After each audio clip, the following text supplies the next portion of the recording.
책상에 앉아서 책을 보려고 고개를 숙이거나 자려고 누웠을 때 목이 조금만 접히고 겹쳐도 아토피 때문에 금방 피부 뜨끈뜨끈하고 땀 차면서 가려움증 심해지는 분들 정말 많으시죠? 이 열감을 가라앉히고 가려움증을 진정시키는 3단계 방법을 알려드릴게요. 꼭 따라해보세요.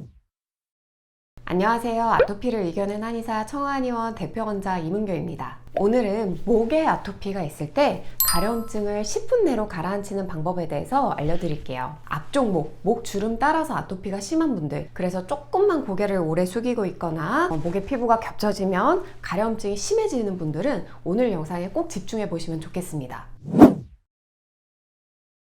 저도 청소년기에는 전형적인 아토피 증상을 경험했던 환자였기 때문에 팔다리 접히는 부분이나 목 앞쪽, 겨드랑이 이렇게 이 접히는 부위마다 가려움증이 굉장히 심했습니다. 하루 종일 앉아서 공부를 해야 되는데 고개를 숙이고 있으면 접히니까 가렵고 문제 풀다가 안 풀리면 짜증나니까 몸에 열 오르면서 더 벅벅 긁게 되고 상처나고 이러기를 반복했었는데요. 이렇게 가려움증이 심하다고 하더라도 최대한 긁지 않고 가려움증을 빠르게 가라앉히는 거, 이게 정말 중요합니다. 피가 나도록 긁어야 겨우 멈출 수 있는 그 마음을 제가 모르는 건 아니에요. 하지만 가려운 것대로 피부를 벅벅 긁게 되면 안 그래도 피부 장벽이 무너져서 약한데 건강한 피부보다 조금만 긁어도 상처가 잘 나는데 남들은 10번 긁어도 그냥 빨개지고 말 정도가 아토피가 있는 분들은 각질이 일어나고 막 진물이 나고 상처가 나거든요. 이게 다 피부 장벽이 무너져 있어서 그런 거기 때문에 최대한 빨리 가려움증을 가라앉혀야 됩니다. 그러니까 피부에 상처나 피부 장벽이 무너진 틈새로 알레르기 물질이 유입되기는 더 쉬워지고 피부 점막의 수분은 더 많이 날아가서 건조해지기가 쉬워지거든요. 결과적으로 긁으면 긁을수록 가렵고 건조해지는 증상이 심해지게 됩니다. 그렇기 때문에 최대한 빨리 가려움증을 가라앉히는 게 아토피에서는 굉장히 중요한 부분입니다. 그 중에서도 목에 유독 아토피가 심한 분들의 특징적인 증상이 있는데 이 특징을 먼저 제대로 이해해야 목이 아토피 때문에 가려움증이 심할 때 효과적으로 그 가려움증을 진정시킬 수 있습니다. 먼저 첫 번째는 목 아토피가 유독 심한 분들을 보면 더위 타는 걸 잘 못 견디는 분들이 많습니다. 더위만 많이 타는 분들도 계시고요. 더위도 많이 타고 추위도 많이 타는 분들도 계시는데요. 어쨌든 이 목의 피부는 얼굴처럼 피부가 굉장히 얇아서 조금만 혈관이 확장돼도 열감이 심하게 느껴지는 부위거든요. 그런데 아토피 특징 자체가 몸에 열이 오른다 싶으면 가려움증이 심해지는 거다 보니까 안 그래도 더위에 민감한 분들은 조금만 피부가 겹쳐져도 열감이 더 많이 느껴져서 가려움증이 잘 주체가 되질 않습니다. 두 번째는 목 아토피가 유독 심한 분들을 보면 습한 것도 잘 못 견디는 분들이 많습니다. 분명히 피부는 건조하지만 몸에서 땀이 나거나 덥고 습한 여름에는 아토피가 심해진다는 거죠. 이런 분들이 목에 아토피도 유독 심한 분들이 많습니다. 게다가 이 목의 피부는 주름이 잘 생기는, 그러니까 접혀있는 자세로 있는 때가 많은 부위예요. 하루 종일 땀이 차거나 접혀있거나 하기가 쉬운 곳이지 항상 펴져 있고 뽀송뽀송하게 느껴져서 막 끈적거리지 않는 이런 부위가 아니라는 거죠. 그래서 이 습한 거를 잘 못 견디는 분들은 목 부위 아토피가 심한 경우들이 많습니다. 종합해 보자면 목 앞쪽으로 유독 아토피가 심한 분들을 보면 열이 오르거나 습한 상황에서 가려움증이 심해진다는 겁니다. 반대로 목에 아토피로 인한 가려움증을 효과적으로 가라앉히기 위해서는 이 열감과 찝찝한 습한 느낌, 이 두 가지를 잘 잡아주는 것이 중요하겠죠. 가장 중요한 건 당연히 내 몸에 맞는 올바른 치료를 받는 거예요. 하지만 당장 집에서 가려움증이 심해서 밤에 자기가 어렵다, 집중하기가 어렵다 할 때는 제가 알려드리는 3단계 방법을 꼭 해보시면 좋겠습니다. 특히 밤에 자기 전에 베개 베고 잠자는 게 어려운 분들은 꼭 따라해보세요.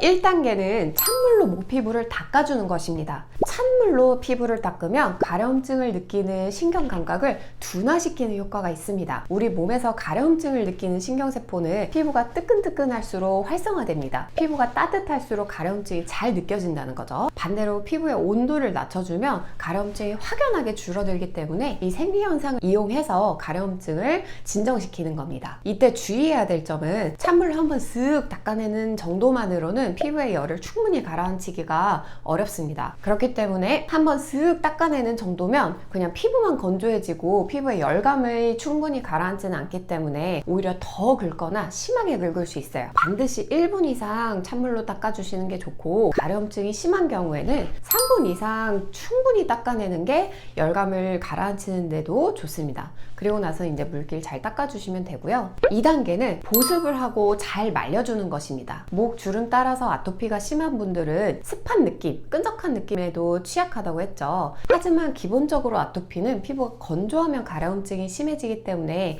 보습을 안 하면 안 됩니다. 꼭 가려워서가 아니어도 피부 장벽이 많이 손상된 상태이기 때문에 진물이 나거나 2차 감염이 있는 상태가 아니라고 한다면 이 로션이나 크림 같은 것들로 보습막을 만들어주는 게 피부를 보호하는 데도 도움이 됩니다. 하지만 이때 중요한 게 잘 말려야 된다는 거예요. 이 목주름 사이로 찝찝하고 축축한 느낌이 들지 않도록 보습하는 거, 이게 그 가려움증을 가라앉히는 포인트입니다. 보습제를 선택할 때도 그러니까 피부가 건조하다고 해서 아주 끈적한 크림이나 바세린 같은 걸로 보습하는 게 아니라 산뜻한 로션, 유분기보다는 수분감이 많은 크림, 이런 것으로 보습하는 게 좋고 3분 이상 고개를 들고 이렇게 목을 펴서 보습제가 엉겨붙지 않도록 목주름에 막 끼거나 찝찝한 느낌이 들지 않도록 만들어 주시는 게 좋습니다. 만약에 보습을 했더니 막 따갑거나 화끈거린다 하면은 선풍기나 드라이기에 찬 바람 내지는 아이스팩 같은 걸로 열감을 한 차례 더 식혀주셔도 좋습니다. 보습하고 잘 말리면서 꼭 같이 해야 할 3단계는 심호흡입니다. 조금 생뚱맞게 들리실 수도 있는데요. 정말 중요한 단계고 꼭 하셔야 되는 단계입니다. 우리가 아토피가 있는 분들은 막 짜증나고 스트레스 받으면 가려움증이 막 한 번에 심해지잖아요. 그런데다가 이제 가려움증이 심해지는 그 순간에도 막 스트레스 받고 짜증난단 말이에요.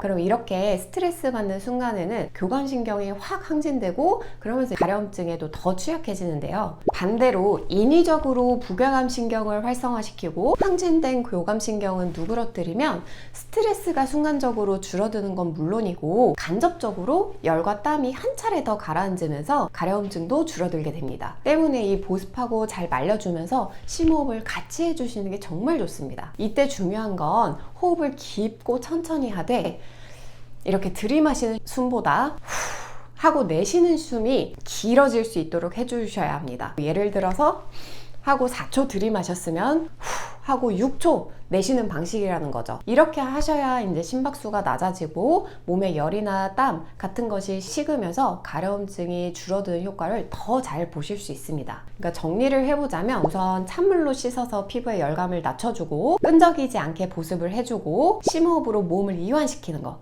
이렇게 10분 동안만 해주셔도 10번 긁을 거 3번만 긁고 끝내실 수 있습니다.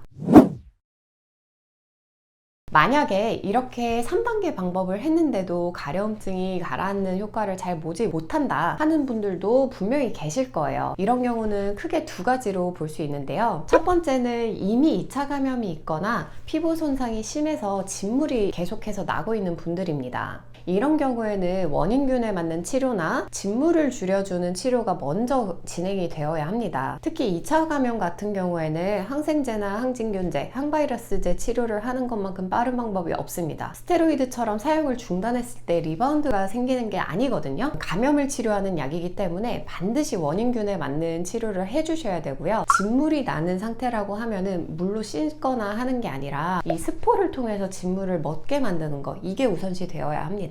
두 번째로는 이 3단계로는 충분히 몸에 열이나 땀이 식지 않고 몸에 긴장이 풀리지 않는 분들입니다. 면역력이 정말 많이 떨어져 있다는 건데요. 감기에 꼭 자주 걸리는 게 아니어도 해당될 수 있습니다. 특히나 내가 스트레스를 받지 않으려고 노력하고 실제로 스트레스를 많이 받는 상황이 아니라고 하더라도 이 자율신경계, 교감신경과 부교감신경의 균형이 확 틀어져 버린 경우에는 이런 관리만으로는 가려움증이 잘 가라앉지 않는 경향이 있습니다. 이런 분들은 특히나 이미 균형이 깨져버린 증상으로서 과민성 대장 증후군이나 잦은 배탈, 설사 내지는 스트레스 받으면 잘 체하거나 위경련이 생기거나 소화가 잘 안 된다, 잠들기까지 30분 이상 오래 걸리거나 불면증이 있다 하는 분들입니다. 앞에 3단계 방법은 당장 가려움증을 줄여주는 데는 도움이 될 수 있지만 체내 염증을 충분히 해소하지는 못하거든요. 그래서 면역력이 많이 떨어져 있는 분들은 한약 치료로 직접적으로 불균형 상태를 해소해 주셔야 염증이 가라앉을 수 있습니다.